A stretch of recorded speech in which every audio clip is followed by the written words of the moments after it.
Hi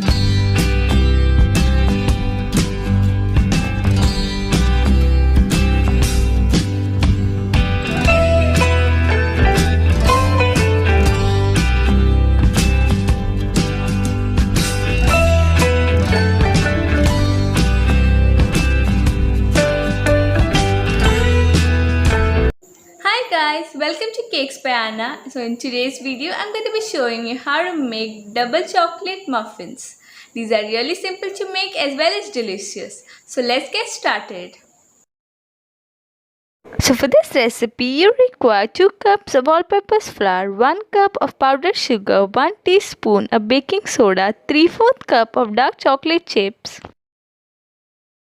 half a cup of cocoa powder, 1 egg, 1 cup of curd, 1 teaspoon of vanilla essence, half a cup of oil and half a cup of milk. And like always, the link for the written recipe is given in the description box below. You can go and check that out.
Thank you so much for watching my video. I hope you enjoyed it. Do give this recipe a try and comment down below how it turned out to be. Don't forget to like, subscribe, share, and I'll see you in my next video.